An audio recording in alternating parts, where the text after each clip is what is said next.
what's your reaction to playing Central Connecticut? They're not exactly a household name in college baseball. It's just the way it is. We're from the southern part of the state, so we don't hear those schools. And I'm sure some of those guys up there heard of Arkansas a little bit, but not too much because you're not familiar with it. But at the end of the day, we just got to get ready to play our game and, get out there and see what we can do. There's a chance you can play TCU. Are you familiar with some of their players in that program growing up in Texas? A little bit, growing up there, a few guys I play summer ball with go there, and it's a household name from where I'm from. That's where a decent amount of kids go. But at the end of the day, it's just another college baseball team, and you just got to play your game. Just the losses like the UALR and Northwestern State kind of keep a perspective about Central Connecticut. It doesn't matter what name's on the shirt. Oh, yeah, that's exactly true. It doesn't matter who you play or where they're from, what conference or the rank. All that stuff goes out the window once the game starts. You step in between the lines, and whoever scores more runs, then you never know what can happen in a game of baseball. You guys haven't been scoring runs at the rate. For a while there, you were averaging about 11 runs a game against SEC teams. A little tougher of late. Welcome in. It's our Tuesday edition of On the Hill Pat Jenkins Sports Talk Radio. Yeah, we were out yesterday. Hope everyone had a great Memorial Day weekend. I know I did. Demetrius, how'd your weekend go real quick, bud? It was great. Went out of town. Had a good time, so I can't complain. We came in with audio from Hester Kirstad talking about this Friday's regional opener in the men's NCAA tournament versus Central Connecticut. Also, too, TCU and the Cal Bears are in the regional here in Fayetteville. But the thing that got me is Fayetteville, Alaska. Have you ever heard of Fayetteville, Alaska? Because I don't know where there's a Bob Walker Stadium in Fayetteville, Alaska. But, that's neither here nor there. It's going to be a big, big show. We got the father of big-time 4-star 2021 combo guard, Trey Alexander. We're going to have his dad, Stephen, on, and we're going in a lot of different angles. We want to bring on our show the parents and give an in-depth look. And then we're going to follow that up with Sevion Morrison, 2020 running back, 4-star top prospect, came out with his top 10, the Tulsa Edison High School in football. We're going to talk to Sevion and get a lot of things, how Arkansas is looking, the conversation and the relationship with Coach Lunny, and all those great things. Those are coming up, but we're going to get away and continue to talk about Arkansas hosting its third consecutive regional. We caught up with sophomore sensation Casey Martin. And here's what Casey had to say. And then following that, Steve Andrews. He's up next.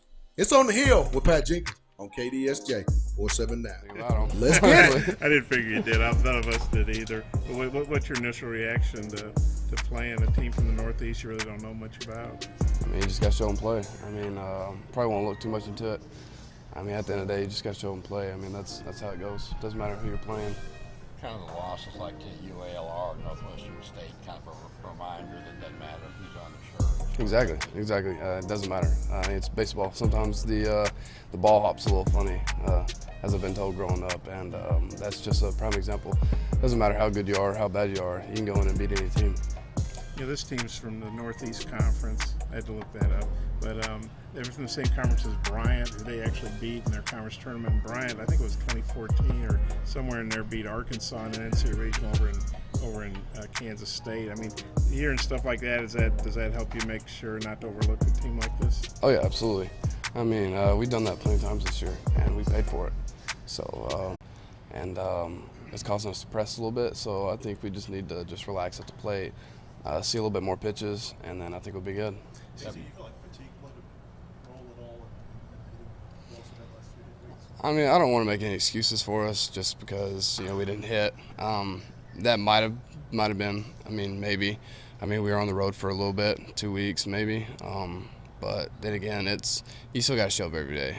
Like I said, I don't want to make any excuses. That could have played a role, but then again, that's on us for not doing our job. This is the first time Arkansas's ever been atop that position. A lot of leadership from the older guys like Zay.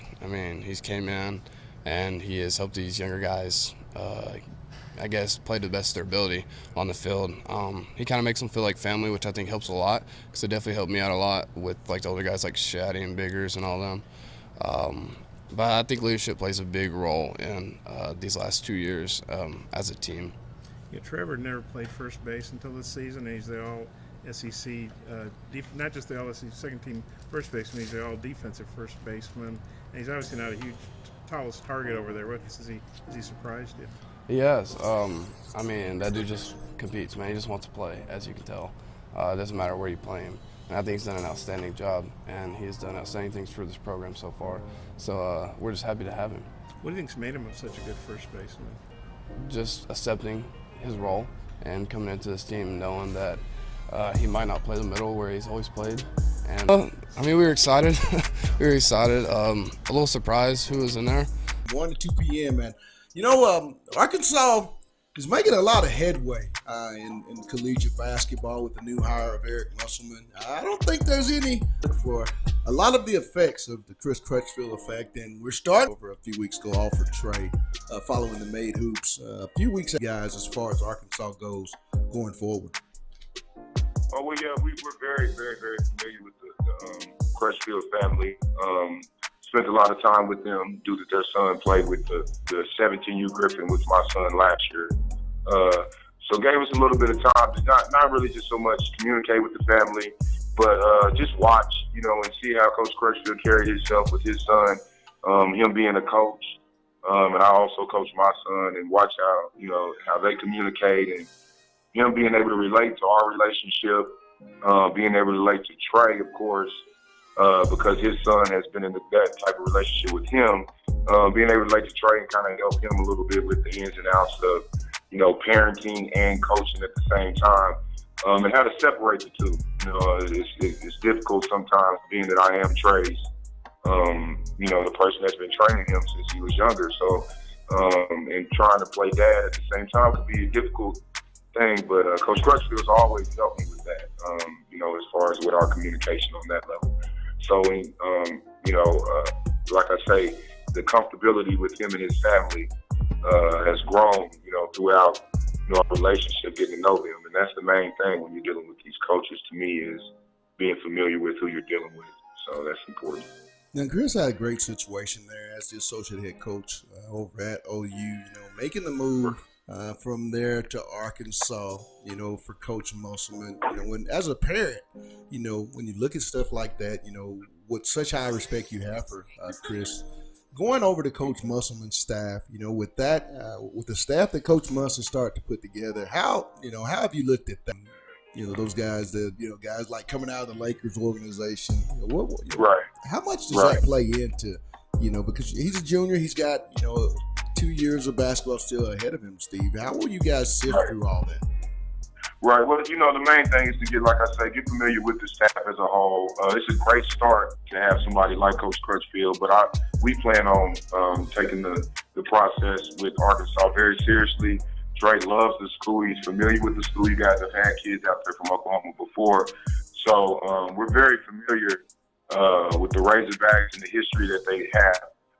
Now, the staff that they have currently, we're keeping up, you know, kind of watching to see exactly, you know, how they're going to play and how the style of play they will play this year. You know, that's going to be important, of course, with Trey moving forward, to get with somebody that fits his style, you know, and, you know, a staff that can see the dreams and aspirations that he has as a basketball player, you know, kind of see those things coming into play for him, you know, so that's going to be important moving forward for Trey. When you look at the EYBL league that you guys currently play in under Team Griffin 16, talk about that league, you know, and how, you know, being able to play against the nation's best at such a high level, you know, can translate back in to Trey's game once he gets back in with his team there at Heritage Hall. Yeah, well, you know, powerful team. I think they have a lot of potential on that team. Also, playing on the EYBL is about as competitive as you can play. I mean, so for me, I just wanted Trey to get tested, you know, a measurement to see, you know, what it is that he needs to work on, you know, kind of measured up against the competition of the players in his class that are considered some of the top. And, you know, I think that with the Griffin team that we have, they're going to be a pretty good team to deal with here at the Peace Jam and some of these other tournaments that we'll be playing in coming soon. So I'm excited excited about the Peach Jam, of course, and the EYBL circuit. So I love all of this stuff, man. I think these guys are going to really benefit, from it as far as the EYBL circuit. So it's going to help prepare him, for school also. Coach Musman mentioned in the initial press conference, pace with space, and after first a general thought, it's positionless basketball players that you're starting to really see, and it goes down to middle school, junior high, high school, collegiate, now into the NBA. Talk about how you've seen the game of basketball change, Coach, during your time as a summer competitive coach year in and year out. The way the game has changed, in the space of the game and the way they allow these kids to, free will, kind of, play a pick and roll, play forward. A lot of people are more the rough style of, but the fact that, they're letting the kids show their skill set, and the wide open game is exactly what we like. I mean, my son grew up playing fast pace. Of course, that's what he's used to, and that's what Coach Musselman does. Like I say, in the near future, I'm more than anything, I want to get closer to the staff. And I know that's going to happen with Coach Crutchfield there, and the relationship that me and him have, and the relationship that him and Trey have, of course. I think that it's going to be a good situation for both parties. So we're just looking forward to it and excited about it, just to see what it's going to be like. Outside of Arkansas and Oklahoma, two staffs that you have a relationship with, who are some other schools that the Alexander family has, you're receiving the most, the most recruitment contact from at this moment? The in-state schools have done a good job of staying on Trey. Their recruitment's been heavy. Tulsa, Oklahoma State. I'm very familiar with their staff also. And then you get to talk, he's got some attention from Memphis and, of course, Texas A&M and SMU offered, but I'm not as familiar with their staffs. But it's going to be a process, and I'm not one to enjoy it, but it also needs to be taken seriously, and because the next step that you're taking is you putting you put your kid with someone, that you trust, a staff that you trust, and that's the main thing. That's what's most important to us. So he's received a lot of attention, but more of the guys that have offered have been more of the regional schools. Like I say, SMU, Texas A&M, Arkansas, like you guys, and then you have Oklahoma State, Tulsa, ORU have all offered Trey. So it's been a fun process. Talking with father of big time 2021 UA prospect, recruit Steve Alexander. Steve, the last question I have for you, and I want to talk to you from the parent perspective. If there's one message that you would have for parents that are going to potentially be going through what you're going through and having such a highly thought and highly recruited young man, what are some of the messages and things that you would tell those parents to be on the lookout for if they so choose to be in this situation? Just be eager to learn at a younger age. Take the process slow with them. But if they're eager to learn at a young age, let them learn the game. Don't put so much pressure on them to make winning the number one thing as a youngster, because kids lose the knack of learning their game and fear to grow as a basketball player and take my time with it. And what happens is sometimes kids become a part of competitive programs, AAU programs. You have these coaches who are really, really, really serious at a young age about these kids at a young age about winning. So you just have to be very careful and make sure that your kid, whoever you have your kid dealing with, the number one thing they're concerned is their development.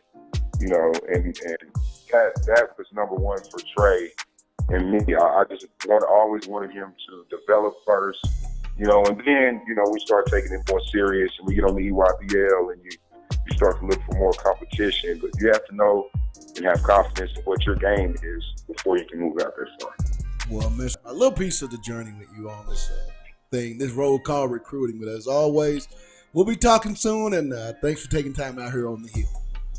Thank you for having me. I appreciate it. Take care. That was Steve Alexander, father of big-time 2021 prospect Trey Alexander. And I mean, this guy had a chance, and we were at the Made Hoops, and what I saw, highly impressive. But we're going to step away, get us a real quick break. We caught up with Isaiah Campbell on his thoughts of the upcoming NCAA Regional at Bball Offer. Following him, the main feature, Sevion Morrison. He's going to talk top 10 and hogs inside that. It's on the hit. There for as long as possible, but throwing 70 pitches in Hoover, I mean, it's good for my body. Just give it a little rest, going 100 or 90 to 100 pitches every weekend. It's a grueling year. So mentally and physically, I'm strong, and I'm ready to go for this weekend. You know anything about Central Connecticut besides the fact they're in Connecticut? Other than they're from Connecticut, I know nothing. But I mean, it's the postseason. They're going to be ready to play. They're going to come in here and give us their best. So we're going to have to be ready to play, or they could upset us and everything. Yeah, they're from the same league as Bryant, and this is before you got here, but a few years ago, I think Bryant beat Arkansas in a regional in Manhattan. So does that kind of open your eyes to, hey man, all these teams can play at this time of the year? I mean, yeah, it's postseason ball.